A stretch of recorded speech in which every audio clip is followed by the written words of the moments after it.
Hello everybody, good evening and welcome to the United Stand. Erik ten Hag's secret weapon. We're going to be talking about that. Also want to talk about a couple of quotes, one from Gary Neville, one from Bruno Fernandes, and the combined 11 I did with Ben Foster earlier on. Effectively, I'm going to condense what should have been an hour live show at 8 o'clock where we had problems into about 10 or 15 minutes. So let's fly into it because I think you're going to really like the Erik ten Hag secret weapon area that I want to talk to you about. But first of all, I want to talk to you about this. The show is sponsored by Shopify. Links in the description, or you can scan the QR code. What is Shopify all about? Well, I'm going to tell you. Shopify has been amazing for the United Stand communities. It allows us to provide what we think are amazing products for you on our Shopify page, and it's super simple to purchase in a very reliable way. If you want to start your own online store though, that's what this is all about. It's an easy to use all-in-one commerce platform that allows anyone, even without technical skills, to create, grow and manage a business. Shopify allows you to sell online, in person and on all major social platforms.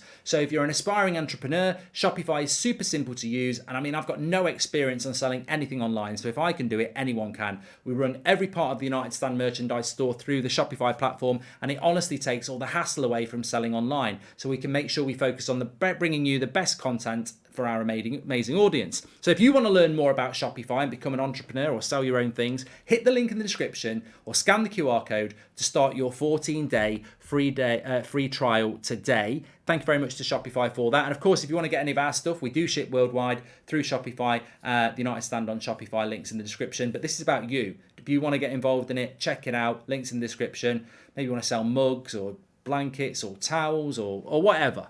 Check it out. Thank you very much to Shopify. Right, I'm going to get straight into this now because I think this is really about Donny van der Beek being Erik ten Hag's secret weapon over the next 6 weeks. It's now or never for Donny. The World Cup is in November.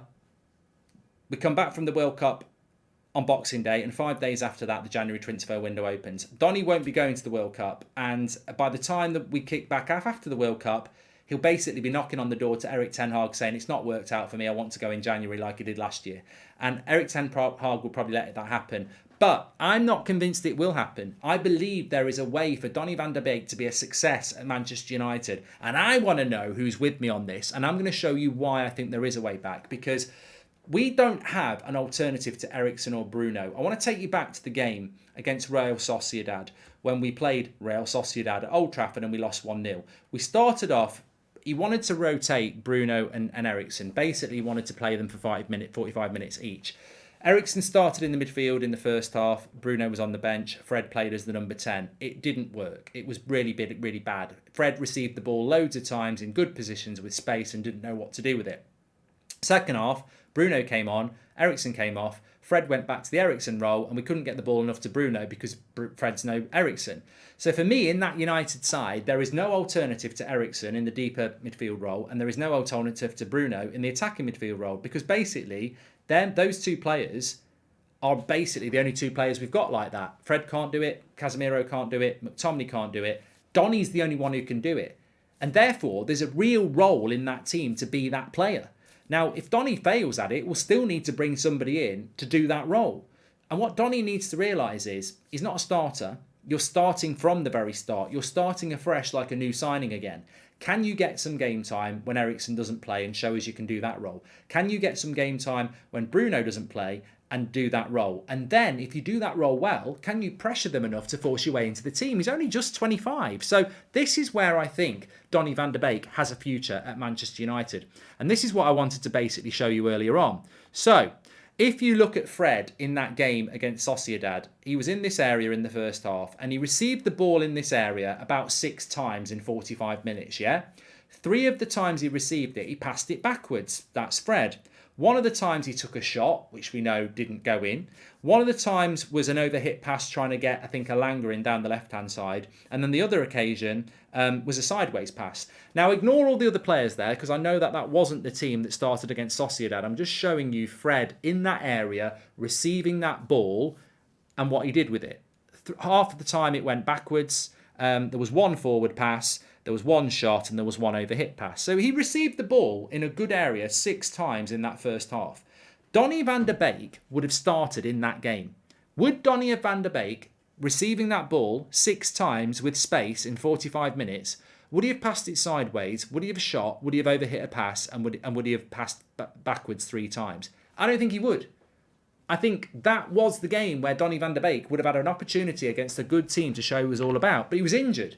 And that's what I mean about the next 6 weeks. He needs to be fit, and there will be those opportunities to receive that ball from Eriksen like Fred did, and then do something with it. Because in the second half, in that very same position, Bruno received the ball 3 times and passed the ball forward 3 times. So it just shows you that Bruno didn't get the ball as much as Fred did, because Eriksen came off and Fred went into that role, and Fred can't get the ball to Bruno as well as Eriksen can. But Donny van de Beek can be the perfect ploy for Manchester United, in the sense that you cannot play Eriksen in every single game, and you cannot play Bruno in every single game. There may be injury, half an hour to go in a game. You think about the weekend against maybe not Man City at the weekend. You think about the Everton game the following weekend at Goodison Park, right?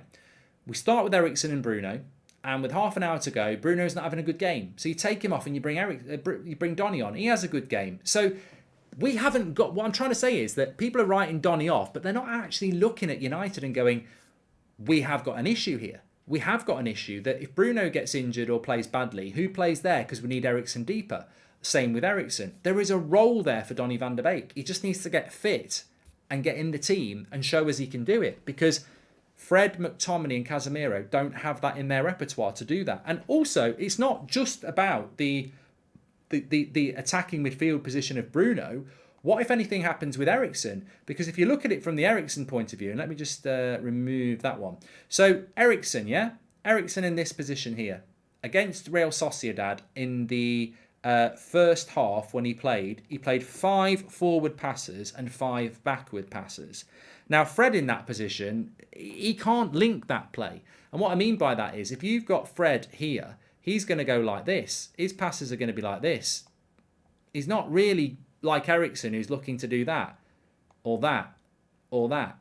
So, you know what I mean? Donny van de Beek could do that position there, because he's going to have the Casemiro or the McTominay doing the defensive side of the work, and it gives Donny the opportunity to be that box-to-box player. The midfield for Manchester United has basically revolutionised itself over the last, since Erik ten Hag's come in. And I do think that Donny van de Beek does fit into it. So, look, I'm not going to preach and go on for ages here, but I think that game against Sociedad was the Donny van de Beek game. And I think we all knew it was. He didn't want to start Bruno and Eriksen together, and he didn't want to play them for 90 minutes. He would have played Donny in the Bruno position, but he couldn't because he was injured. So he used Fred, and then in the second half, he took Eriksen off and pushed Fred backwards to give Bruno the 45. Donny would have played in those positions instead of Fred. And that is where there is an opportunity in this team. And the next 6 weeks are pivotal. He's got to be fit. He's got to be fit, and he's got to take his chances. Of course, it'll be against Cypriots in the first week.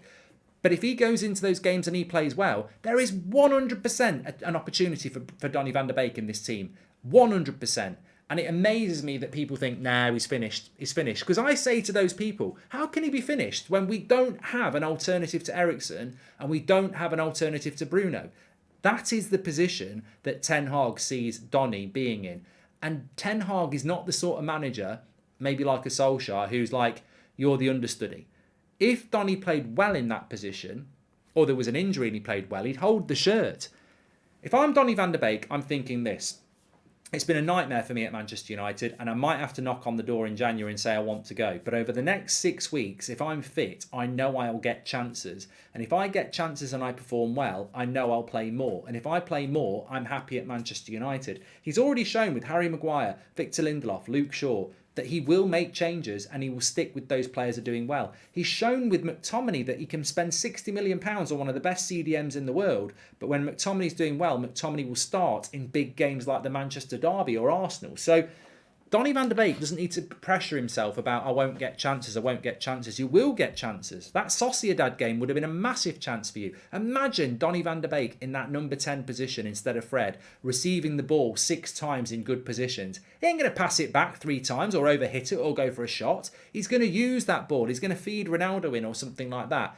So I might be in the minority here. I want to know your thoughts, but I think that there is I believe there is a very big chance for Donny van de Beek to get himself into this United setup again, because he's not in it at the moment. He's out on the cold.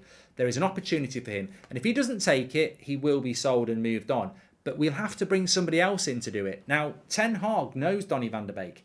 Ten Hag has always got the best out of Donny van der Beek. I think you are sleeping on Ten Hag, not just Donny, if you don't think that this can work. I think there's a great opportunity there, and I'm very excited to see how it's going to work. So give me your thoughts on that. Make sure you smash a like on the video. Also, just very, very quickly, want to talk about a couple of other things. Bruno's been speaking about how the players are really settling in very, very well at Manchester United. In fact, I'll put it up on the screen for you now. Bruno Fernandes, everyone is integrated very well. When you play, it's easier to adapt. When you're playing well, they were good on the pitch. They had a good impact, a positive impact on the team. So that's good to hear from Bruno. The reason I'm putting that up there is because Bruno's the captain. I know Maguire's the captain of the club, but Bruno's the one who's playing when we're winning at the moment. He is the captain, and this is the role of the captain, which is why I wanted to emphasise that when Bruno is talking now, he is basically the on-pitch captain. So good to hear him talking about stuff like that as well. Unfortunately, there is a second one that people have been messaging me about today. This is a quote from Gary Neville. Southgate, supports Harry Maguire quite simply because he is one of the best 2 or 3 centre-backs in the country, Gary Neville. I mean, I don't blame Gary for saying that. Everybody's entitled to an opinion. I'll say what I said this morning. I'm bored of it. Now, Gary Neville was asked a question. He's not tweeted that. He was asked a question about the Harry Maguire situation, and Gary will answer it, and he will be opinionated. And sometimes I agree with what Gary Neville's got to say, and sometimes I disagree with it. But ultimately, I don't think that answer helps anybody, because it's just Gary Neville's opinion, and a lot of people disagreed with it when they read it today. The bottom line is, that sort of an answer just doesn't move the conversation forward in any way. It just makes it worse. Southgate, Neville, Luke Shaw, the media, they can talk about how good Harry Maguire is, but nobody believes it at the moment. The answer is, he's sat on the bench at Manchester United because Varane and Martinez are better than him. He's got to work hard and work his way back into the team. Interviews, PR, ex-players, Gareth Southgate are not going to change the nation's opinion on whether Harry Maguire should be playing football for England. He's going to have to change the opinion by playing well. So, you know, Gary's saying he's one of the best 2 or 3 centre-backs in the country. That just means Maguire gets more negativity aimed at him because, unfortunately, or fortunately, because one person shouldn't be the voice for everybody, people aren't going to go, well, Gary Neville thinks he's one of the top centre-backs in the country, so therefore let's just pretend he is, because he's not. He's talking about English players. He's not talking about Van Dijk and Diaz, by the way. Some people reacted to it like that. Having said that, I've got to be honest with you. Is Harry Maguire one of the top 2 or 3 centre-backs in England? No, not in my opinion.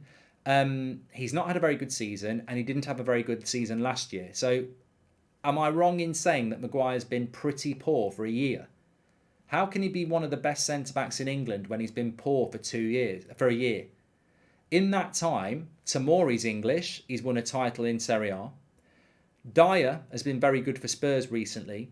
John Stones has won a title, and Ben White's been fantastic for Arsenal. So that's 4 straight away. 4 English centre-backs that are better than Maguire. So he's not in the top 2 or 3 for me, because I think he was 18 months ago, but you can't. It's like credit in the bank, isn't it? How can he be one of the best 2 or 3 centre-backs in England when he's not played well for a year? That's a long time in football. So I do disagree with that one, unfortunately. But I think the noise needs to stop. I don't think it helps with all these ex-players and media and managers going, what a great player Harry Maguire is. Ultimately, he's on the bench for United. That's where he is at the moment. And he's got to work his way back into the team. One other thing I wanted to say as well that really caught my eye today. I've heard a few people saying that you can't have more than 60% possession with David De Gea in goal. Who and where do these people get their football ideas from?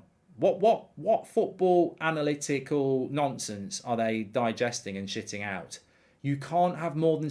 The reason we can't have 70% possession is because of David De Gea. I mean, these agendas really do get into their head. I've watched football all my life. I've played it. I've played centre-back. I've played midfield. I've played under loads of coaches. I've watched videos. I've read books. There is absolutely no correlation between having 70% possession and it not being possible because of David De Gea. Not at all. Not at all. What people are getting confused with is that because David De Gea isn't Edison with the ball at his feet, they think that everything has to start from the back. Now, I coached the team at the weekend on a very, very amateur level where before the game was started, we had no pace up front and I wanted us to play out from the back because I knew there'd be a lot of space. And we had a goalkeeper who actually was reasonably good with his feet. You can still do that with Manchester United. David De Gea is not useless with the ball at his feet. He's just not a star with the ball at his feet. People think that we're playing a deep line and having low possession because of David De Gea. We're not. We're doing that because Ten Hag made a decision after Brentford that we were going to go defence first. We were going to be hard to score against. We needed to go back to basics. He absolutely 100% deliberately said to that team, we're going to counter-attack and we're going to be hard to beat. Because he did it against Southampton and Leicester, who aren't great teams. It was 100% very, very clear that that was a defensive approach to stabilise our season, and it's worked really, really well.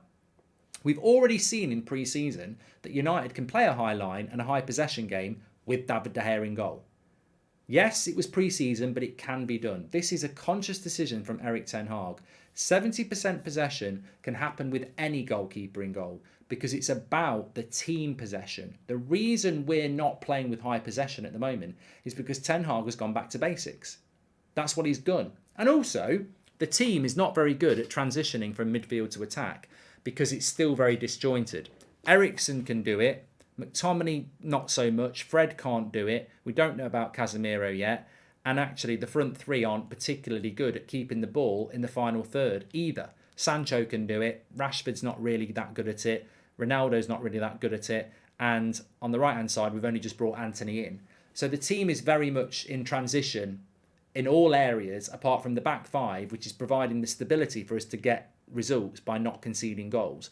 We've gone defence first with the most solid, consistent part of our team, which is the back five. The midfield is still a work in progress, and so is the front three. You cannot have a coherent, possession-based team when it's not been built yet. So all these people who are saying we're not playing with 70% possession because David De Gea is in goal, we're not playing with 70% possession because Ten Hag doesn't want to do that at the moment and actually can't do that at the moment because he hasn't built his midfield and attack into a cohesive unit yet where we can keep the ball high up the pitch. 70% possession doesn't come from the goalkeeper. 70% possession comes from camping out in the opposition's half, keeping the ball, being confident on the ball, passing it around, being patient. We've only got 2 or 3 players who can do that at the moment, and Bruno's having to adapt his game as well. Eriksen can do it, Sancho can do it, and Anthony can probably do it. Bruno, Ronaldo, Rashford, Casemiro, McTominay, all those players have got to learn to do it so far. So look, it will come, but at the moment, we are building from the back deliberately from Ten Hag. Anyway, get your comments in. What do you think about Donny van de Beek and the situation there? I believe the next 6 weeks are going to be exciting, and for the reasons I've said, I think he can do it. Now it's up to him. Thanks for watching. Smash a like on the video. Don't forget to check Shopify out. Sorry if you're watching live earlier. Problems there. And yeah, check out Shopify, scan the QR code, or go through the link in the description. I will speak to you all a little bit later on. Thanks for watching.